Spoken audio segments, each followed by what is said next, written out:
could follow up on. Arnaud, you're going to bring up your slides now as well, just to part of the conversation as we see here to how we look to be an AI-ready procurement professional. Then we'll look to answer some of the questions towards the end. I can provide a bit of context as well for those from the procurement leaders community as to how we're looking to help design future blueprints for talent, design the future with the CPOs, etc., for the most AI fit organizations that we need. But Arnaud, over to you for the next portion of the program, please. Yeah, thank you both. I'd like to obviously take some of the points that Natasha was mentioning before and develop onto with an AI and a technology lens, and see how to be an AI-ready procurement professional for what is at stake and what is coming. And I would like to see what are the new competencies that AI requires, but also what are the existing ones that it intensifies. And I will take the first competency that you mentioned, and I think that's the critical word, the critical thinking. It's key because, many people come and ask me, well, can AI agent be biased or wrong? And obviously, yes, they can. They can be wrong and they can be biased. And you need to understand that you don't always have a hand onto the right buttons to activate and to avoid their bias or to change their bias. And I'll come back to this afterwards when I talk about the LLMs and that you don't even have a hand on the LLM sometimes. So if you imagine when you meet somebody new, for instance, and you talk to this person, you don't always trust what this person says, right? Especially if this person all of a sudden talks about health and have health advice for you. It's the same for an agent, right? When you meet an agent for the first time, you apply your critical thinking to a new person, you apply your critical thinking to what an agent says as well. So long as you don't master where this agent comes from and what it does. So again, very important to have critical thinking in mind. The second thing I wanted to highlight as well was we talked about AI prompting, and today, yes, it's a very important competency, but maybe less so tomorrow. If you think about prompting and what prompting is, it's the ability to give enough context to some generative AI model to give you back the right answer to a question, right? And let me give you one example to understand how critical it is. Imagine you're a procurement professional in a bank, and there is a new regulation in banks, which is called DORA, and you want to ask ChatGPT, because there is no internal, let's say, tool in your bank. You want to ask ChatGPT about DORA. But imagine that you are used to using ChatGPT as a father of two kids, right? And everything you ask to ChatGPT is about the kids and the family and how to entertain the kids. And so if all of a sudden you ask in your professional, with your professional hat, what can you tell me about Dora, please, ChatGPT? Well, what ChatGPT must certainly say to you would be, oh, Dora is a very nice cartoon character. It would certainly entertain the kids. It would be very nice. So what ChatGPT missed in this case is the new context, the new prompting that you were having your procurement hat in a bank, for instance, and you were having, this regulation issue instead of having like a parental issue. So again, very important to have the prompting into mind. But in the near future, with the rise of more conversational AI and conversational agent, prompting will be less important for, let's say, the casual users, because some specialized experts people will actually calibrate or will be parametering, creating parameters of the agents for them to answer this. And maybe in the near future, this professional person in the bank will have an agent prompt for compliance and regulations. So very important to understand, important today, but maybe less in the near future. The third thing I wanted to highlight as well is how we'll have less maybe technological challenges in the future, and we'll have more business acumen importance or issue, as Natasha has said previously. With the technology becoming more and more conversational, especially for procurement, there will be less of a need to learn, a user interface. What is the menu you need to use? What are the buttons you need to activate? And you will be just speaking what you need, right? So the casual user will have less, need to learn the technology. Even, let's say, the more expert functions in procurement, if they use what we call a low-code or no-code architectured solution, they will be able to administer their solution, their source to pay process, change the processes, evolve the processes without having the need for technology engineering knowledge, and they will be able to use it and do it very easily. So slightly, the technology is less of a thing you need to learn and solve, but still you need to have a business acumen. Why so? Because when you create agents, eventually what would take most of your time is to tailor the agent to your own business context. And if as a procurement professional, you don't understand this context, how will you tailor the agent?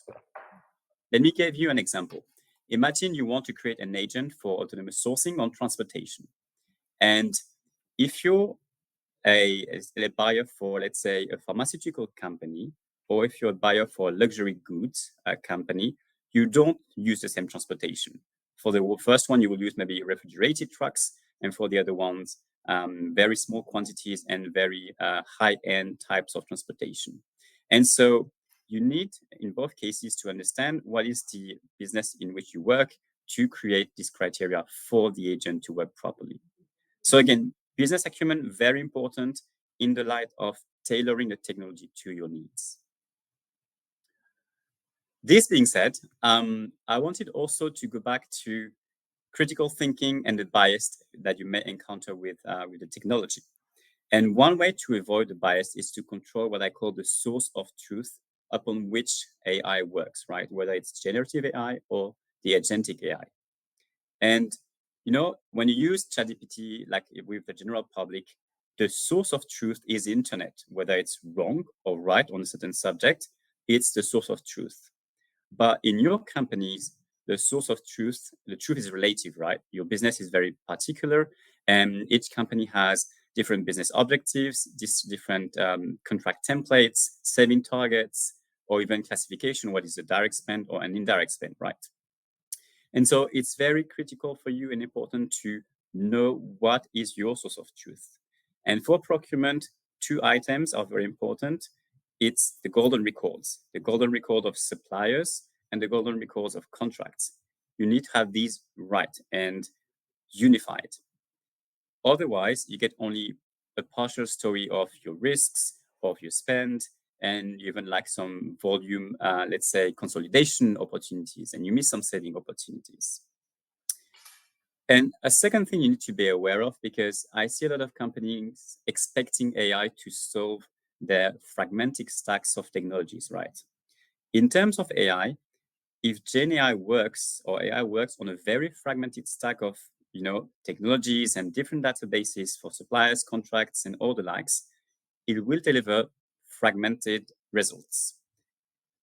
AI is more prone to errors and hallucinations if it's not working on structured, clean, and integrated data. So many companies underestimate the effort required to what I call operationalize AI on legacy systems, especially if these legacy systems don't have a single source of truth and it is fragmented over different systems. Data. I want to come back to data because data is the fuel of artificial intelligence. It is actually becoming a strategic resource. In the industrial time, coal was a strategic resource. In the services economy, the human being, the workers are a strategic resource. In the age of AI, well, data is the strategic resource. And the more AI has access to data, well, the more powerful it is and the more accurate it is. However, you don't want to give access to your own data to anybody, not namely to the large language model providers or even to your competition. And so you don't want to be like the banker I was mentioned before, using ChatGPT for this type of professional purposes. You need to have a use of AI which is secured and which is used in a corporate architecture, like the one we've decided to create for source to pay technologies. A second thing which you need to understand about data, it's about the data model and how a data model acts. You have data models that are very rigid. You have, let's say, 1,000 types of fields, and you cannot go outside these fields, for instance. And you have more, let's say, flexible data models. And what does it mean for AI? Well, AI doesn't like very much rigid or scattered data models because somehow it prevents AI to create more sophisticated results. Imagine, for instance, in your data models, I go back to one of the examples that Natasha was saying about the carbon footprint and being able to quantify all of this, right? Which is one of the challenges of the future. If in your data model, you have somehow the carbon footprint at product level somewhere, in the same data model, you have the price of the carbon, for instance, or the price of your products. Well, you could be able to quantify your carbon, let's say, footprint, but risks in a monetary, let's say, terms in some, let's say, place, which we call your environmental impact center or whatever you call it. You will be able to match these 3 data points, for instance, and create a new data point with this carbon risk, as you would call it, for instance, monetary speaking. If you have and you could have AI support on this, accelerate on this calculation. If you have a data model which is very rigid, you might not be able to, let's say, cross this information, join this information into creating this result that you want, which is your exposure, monetary speaking, to carbon footprint. So data integrity and protection both are very important in the eyes of the use of AI. LLM agnostic.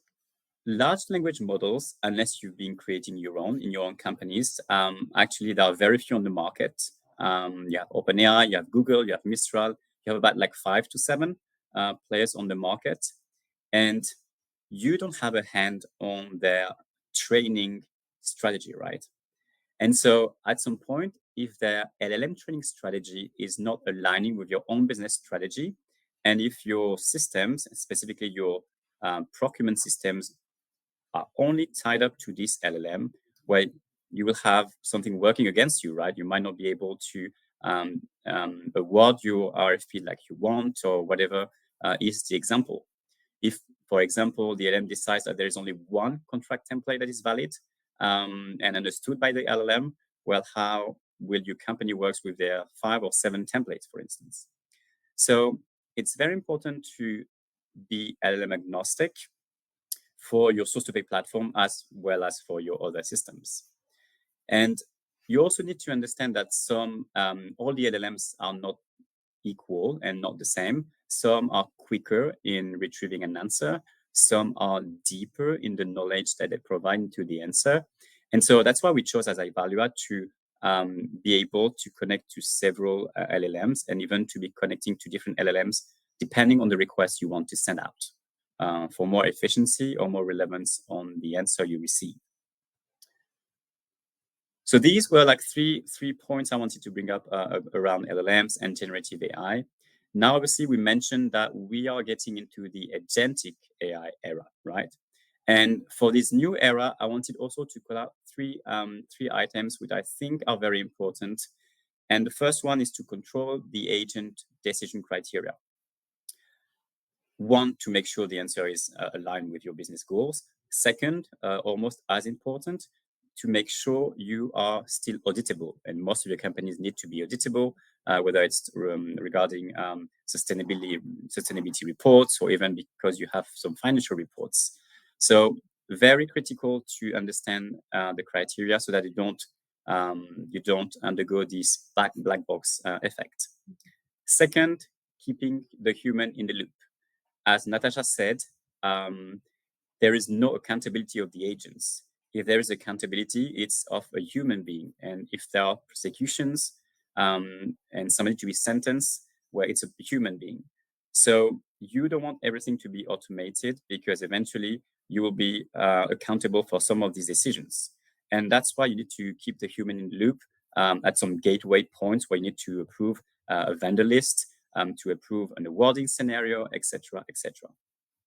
And third thing, which is very important, regularly monitoring the outcome of what you get from the agents.